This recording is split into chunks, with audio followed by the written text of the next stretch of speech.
Good morning everyone. Today I am going to discuss about the computer organization subject unit 5. So this is the part 2 in unit 5. So the topic is multiprocessors. Okay. So in the previous videos we have discussed about the first part of the unit 5. Now I am going to discuss about the unit 5 part 2. So coming to the topic, today my topic is multiprocessors. So in these multiprocessors, we are having different types of topics, contents. So I am going to discuss now characteristics of the multiprocessors. So what is mean by what are the characteristics of the multiprocessors? So a multiprocessor system is an interconnection of two or more CPUs with a memory and input output equipment. So multiprocessor is nothing but, so why we are saying it is a multiprocessor, when the two or more CPUs are interconnected with each other. So the microsystem, the multiprocessor system is an interconnection of two or more CPUs. So two or more means it will be 10 or 100 or 1000 CPUs will be connected with interconnected with each other with the memory and input output equipments. So this is called the multiprocessor. So overall we can say multiprocessor system is a interconnection of two or more CPUs with a memory and input output equipment. So this multiprocessor can be classified as multi-instruction stream, multi-data streams. So MISD and MIMD, this one. So this multiprocessor are classified as MIMD. MIMD means multi-instruction stream, multi-data stream. So in this both the multiprocessors and multi-computer systems support concurrent operations. So both the multiprocessors and multi-computers both will be support for the concurrent operations. So these are the characteristics of the multiprocessor. So next we are having difference between the multiprocessors and multi-computers. So what are the difference? What is the difference between multiprocessor and multi-computers? So now I am going to discuss this. Multiprocessor is nothing but, so it is a large computer. It contains number of processor units. So it is a large computer. So multiprocessor is in the multiprocessor it is a large computer may contain number of processor units. So in this case they are called multiprocessor system. So if you have a large computer may contains the, for large computer it contains the number of processor units, then we can say it is a multiprocessor. So this is a system either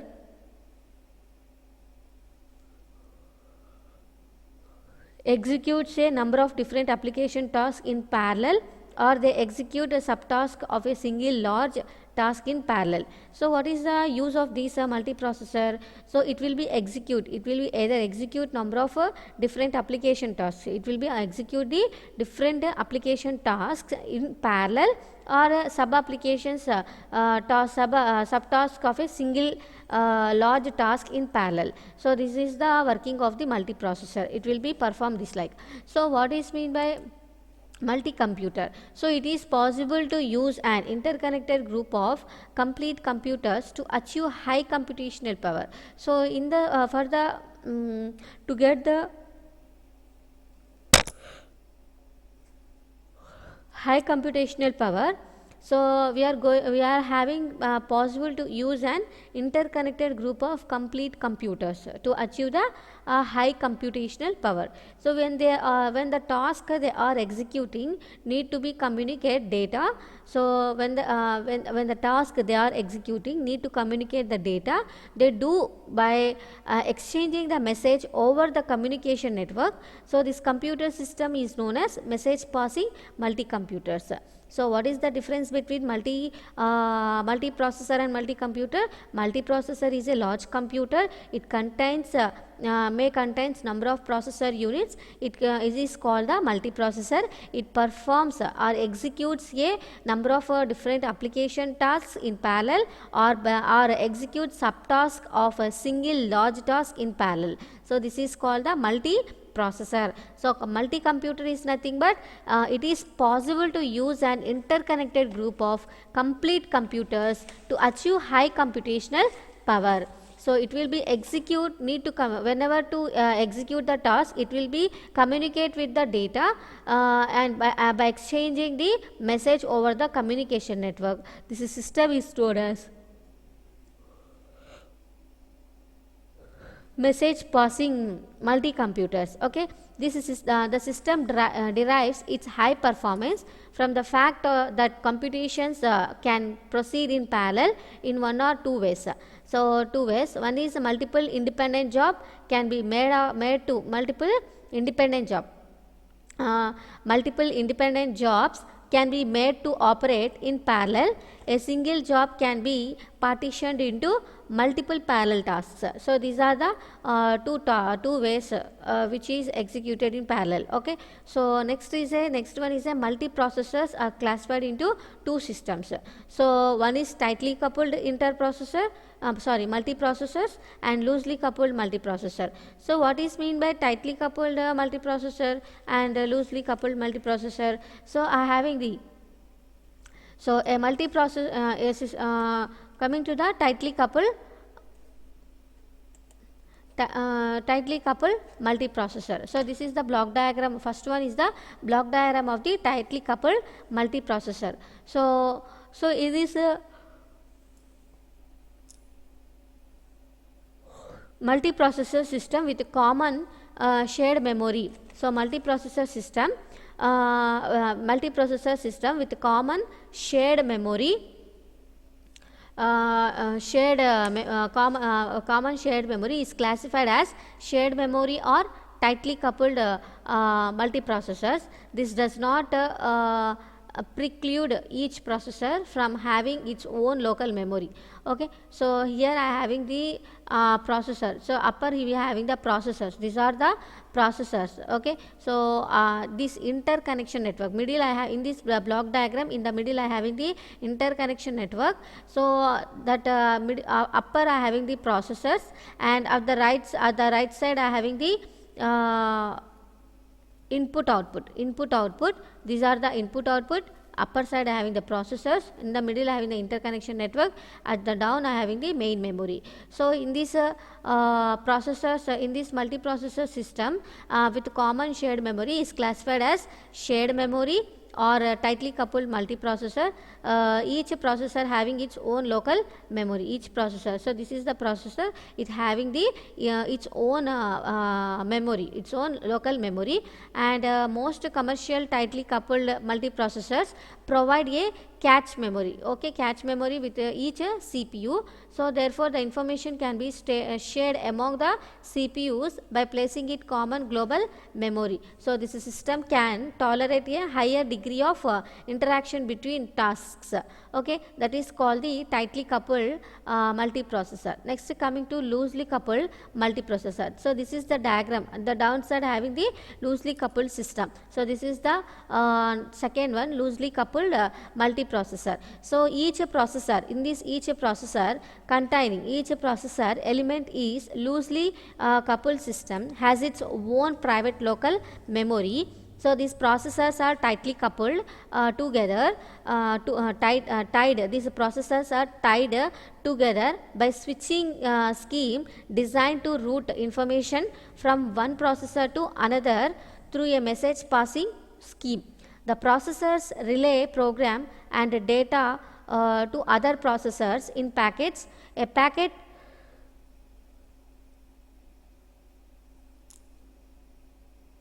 consists of address, the data content, and some error detection code So in this having the local memory. So what they are saying, so in this having the local memory, so what they are saying, each processor, so each processor means here downside having the CPU. So each processor element is a loosely coupled system, has its own private local memory. So this is the every CPU, it means processor, this is a processor. So every processor, it contains the local memory, private local memory. Okay, these processors are tightly tied together. These processors are tied together and switch at a switching scheme designed to route information from one processor to another processor through the message passing scheme. Okay.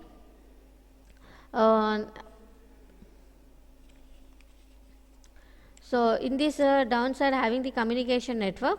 So through this communication network we are going to pass the data from one processor to another processor. Okay, this is the loosely coupled systems with are most efficient when the interaction between task is minimal. Okay, so this is called the loosely coupled system. So here having communication via message passing distributed memory system. Okay, this is the important points of the loosely coupled system. Next, coming to interconnecting structures. So what is mean by interconnecting structures? The interconnection between components have different physical configurations depending on number of transfer paths, and they are available between the processor and memory in a shared memory system or among the processing elements in a loosely coupled system. So what is mean by interconnecting structures? Interconnection between components that have different physical configurations. Okay, depending on the number of transfer paths, they are available between processors and memory in a shared processors and memory in a shared memory system or among processing elements in a loosely coupled system. So in this we are having several physical forms available for establishing an interconnection. So that is time shared common bus, multi-port memory, cross bus switch, multi-stage switching network, hypercube system. So these are the several physical forms available to establish the interconnection. So first one is a time shared common bus. What is mean by time shared common bus? So in this this is the diagram of the time shared common bus. So here in the time shared common bus, a common bus multiprocessor system consists of number of processors. So having the CPU 1, 2, 3 this like. So these are the processors connected through a common path. So I having here you see you have one line here. So this is the common path. So every this number of processors are connected to that path through the memory unit. Okay, upper having the memory unit. So time shared common bus means, so in this in a common bus multiprocessor common bus multiprocessor system, it contains the number of processors that are connected through the common path to a memory unit. Okay, so only one processor can communicate with memory. So only one processor. So one by one. So CPU 1 is only need to communicate with the at a time all or not communicate with the memory unit. So one by one. So only one processor can communicate with memory or another processor at any time, at any given time. So transfer operation can conducted by processor. Transfer operation are conducted by the processor that is in control of the bus at the time. So what is mean that, so if you want to communicate with the memory, only one CPU is have right to communicate with that. So after communicating that CPU 1, the another CPU have given the time to communicate with the memory unit. This like the communication will be occurred between memory unit and the processors, that is CPUs. So okay, so any other processor wishing to initiate a transfer must first determine the ability status of the bus, and only after the bus becomes available can the processor address the destination unit to initiate the transfer. A command is issued. To inform the destination. A command is issued to inform the destination unit what operation is to be performed. So the system may exhibit transfer conflicts. One command bus is shared by all the processors So these conflicts must be resolved by incorporating bus controller that establishes priorities among the requesting units. So when one processor is communicating with memory, all other processors are either busy with internal operations or must be idle waiting for the bus. The total overall transfer rate within the system is limited by the speed of the single path. The processor in the system can be kept more through the implementation of two or more independent buses to permit multiple simultaneous bus transfers. So, but this increases the complexity and system cost. Okay, so this is called the time shared common bus. Okay, next second one is a system bus structure for multiprocessor. So it is nothing but dual bus structure. It is nothing but dual bus structure. So in this we are having the system structure of this multiprocessor. So we have a number of local buses. We have a number of local buses. See upper here, see this is the local bus. We have a number of local bus connected to its own local memory or to its own local memory and one or more processors. So what they are saying? So this local bus, we have a common, we have a number of local buses here. So upper having at the down image, here also having the local bus and here also having the local buses. So three local bus we are seeing here. So we are having the number of local bus that is connected to its own local memory. Local memory means, so here having the local memories. So every local local bus is connected to the local memory and one or more processors. So CPU, IOP, system bus controller, one or more CPU is connected. Okay, here one CPU is there, here two, here one CPU, here is one CPU. So one or more processors connected with each local bus. So each local bus may be connected to a CPU. Each local bus, here I having the local bus. So every local bus is connected to CPU and an IOP or any combination of processor. Okay, an IOP and any combination of processor. So what is the dual bus structure? I mean system bus structure of for multiprocessor having the number of local buses. These local buses is connected to its own local memory and one or more processors. So each local bus is connected by CPU or IOP or any combination of the processors. A system bus controller, a system bus. So at the middle I having the system bus. A system bus controller links each each local bus. So a system bus bus controller links each local bus to a common system bus. To a common system bus, the IO devices, the input output devices connected to the local IOP. So the input output devices are connected to the local IOP. As well as the total local memory are available at the local processor. So the memory connected, the memory here where is the memory? So having the common shared memory. So this memory connected to the common bus system is shared by all processors. If an IOP is connected directly to the system bus, this IOP is connected directly to the system bus, IOP device attached to it may be made available to all processors. So only one processor can communicate with the shared memory and other common resources through the system, but at any given time. So the other processors are kept busy communicating with their local memory and input output devices. So this is called the system bus structure for multiprocessor. So this is the complete procedure of the dual bus system. Okay. Next coming to multi-port memory. So what is mean by multi-port memory?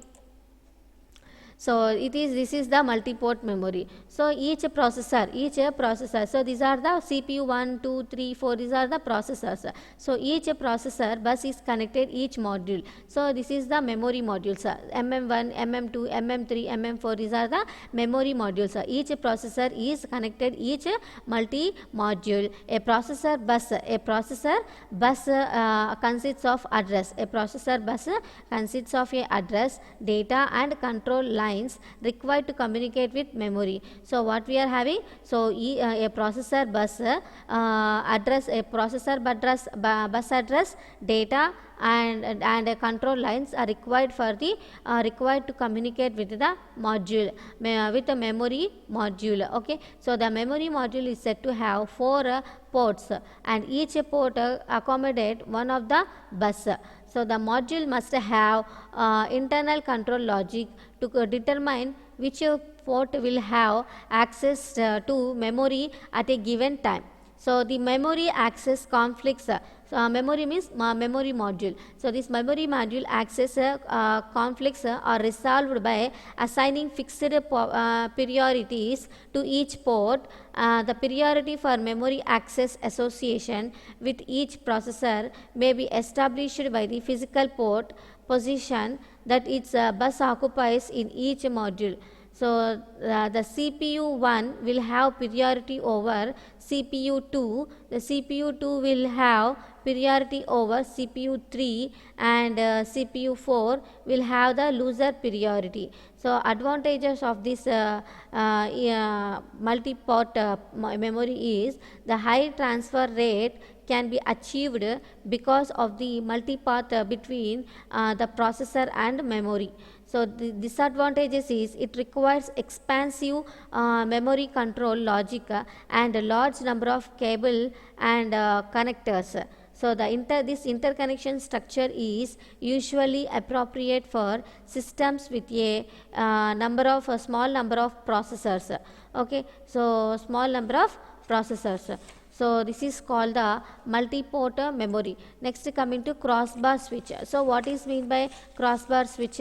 So a crossbar switch organization consists of, crossbar switch means crossbar. So this is the diagram of crossbar switch. So a crossbar switch organization consists of number of cross points. So a crossbar switch organization consists of number of cross points that are placed at interconnection between processor bus and memory module path. So if you see this diagram, so here MM1, MM2, MM3, MM4 as the memory module, CPU 1, 2, 3, 4, these are the processors. So the crossbar switch organization consists of number of cross points. So we are having the number of, so CPU 1 and MM1, CPU 2 and MM1. So these are connected with crossing with each other. Okay, so that is why cross points that are placed at intersection between processor buses and memory module path. So in this diagram, crossbar switch interconnection between 4 CPUs and 4 memory modules. Where we are having interconnection between 4 CPUs and 4 memory modules. The small square in each cross point, in the every cross point having the small square is a switch, that is called the switch, that determines the path from a processor to memory module. So each switch point has control logic to set up the transfer path between processor and memory. So it examines the address that is placed in the bus to determine whether its particular module is being addressed. It also resolves multiple requests for access to the same memory module on a predetermined priority basis. So in this diagram, we shows the functional design of the crossbar switch connected to one memory module. The circuit consists of multiplexers that selects the data, address and control from one CPU for communication with the memory module. Okay, with the memory module. So in this having the block diagram of the crossbar. So this is the block diagram of the crossbar switch. So having the memory here and multiplexers and arbitration logic. So these are the data address, read and write, memory enabled. So here having the data address and control from CPU1. So these are the memory module. So if you see this diagram, so this is the memory module and this is the CPUs.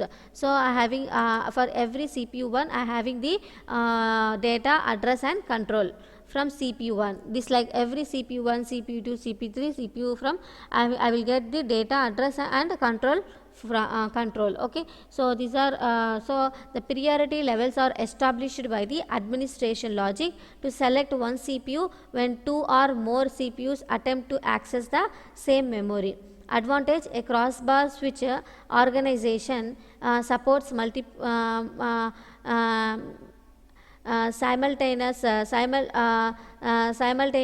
transfer from all memory modules because there is a separate path associated with each module.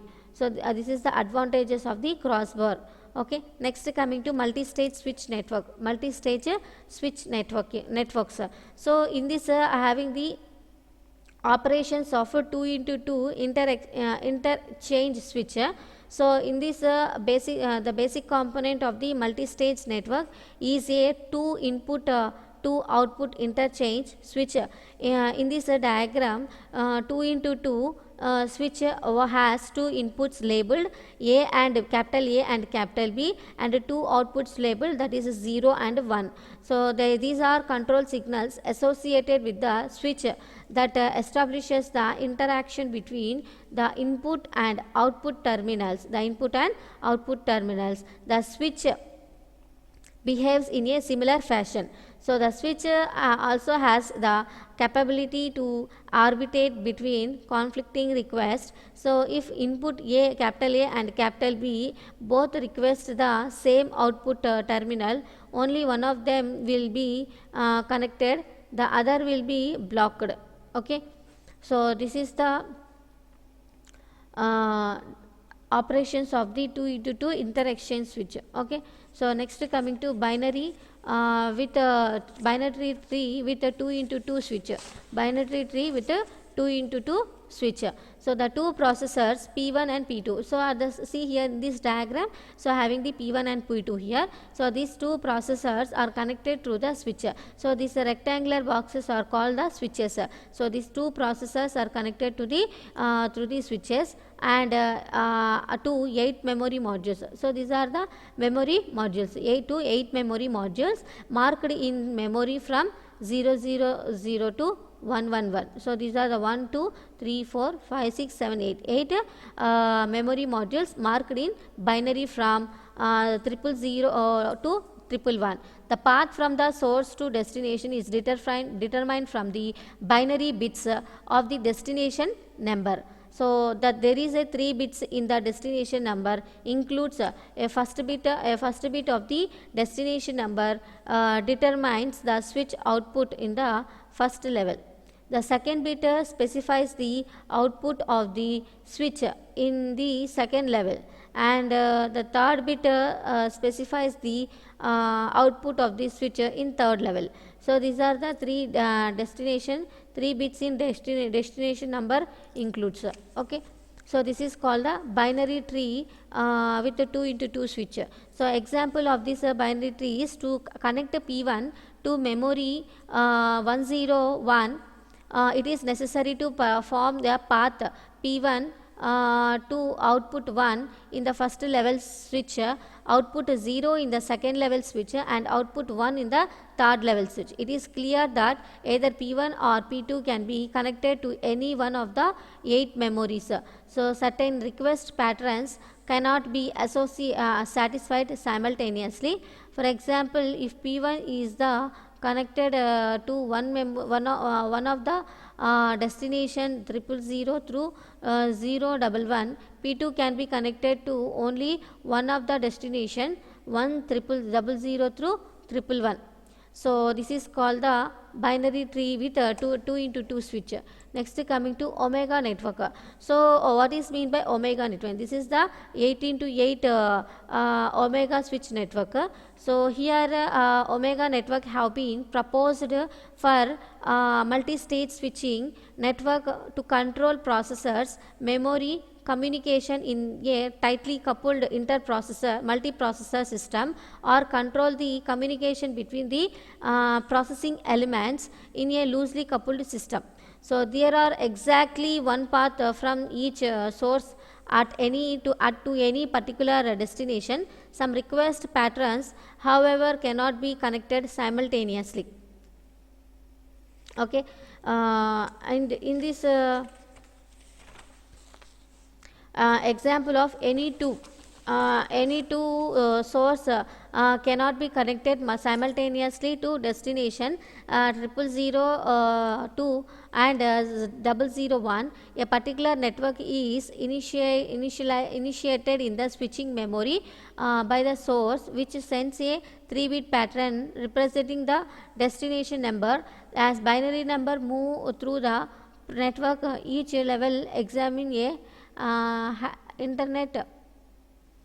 examines a different bit but to determine the 2 into 2 switch setting. So it at level 11 inspects the most significant bit. At level 2 inspects the middle bit, and level 3 inspects the least significant bit. So when the request arrives on either input to of 2 into 2 switch, it is routed to the upper output if the specified bit is 0, or the lower input if the bit is 1. It a tightly coupled multiprocessor system. The source is the source is a processor and the destination is a memory module. The first path pass through the network sets up the path.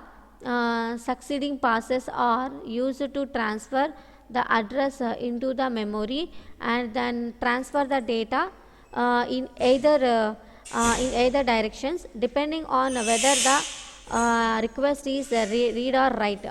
So in loosely coupled multiprocessor system, both the source and destination are processing elements. After the path is established, the source processor transfer a message to the destination processor. So this is called the omega network. Next coming to hypercube interconnection. So what is mean by hypercube interconnection? In the hypercube or binary.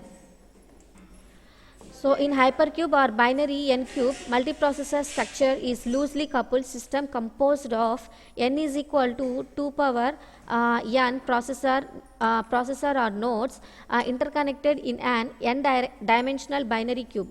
So in this figure I having the hypercube structures for n is equal to 1, 2, 3. So one cube structure has n is equal to 1 and 2 power n is equal to 2. It contains 2 processors interconnected by a single path.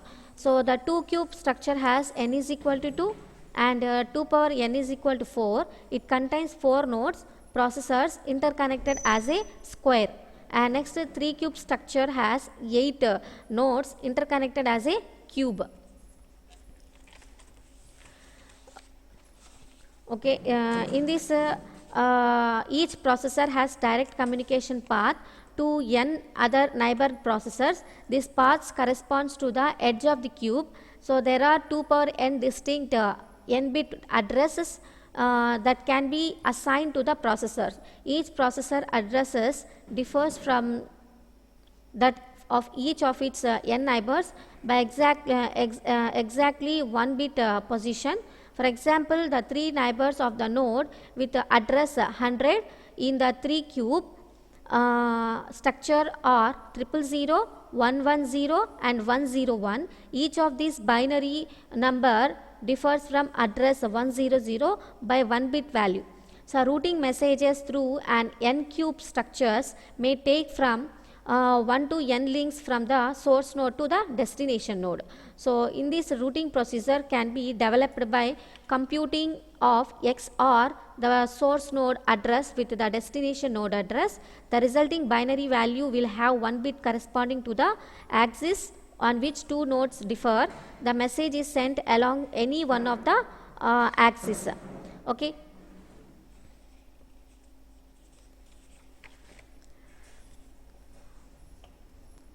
So in the next class we will discuss about the interprocessor arbitration, and these are the explanation of this, and this is the dynamic arbitration algorithm. And next we are having the interprocessor synchronization. So these are the different topics, coherence, catch coherence. So these are we will discuss in the next video class. Thank you.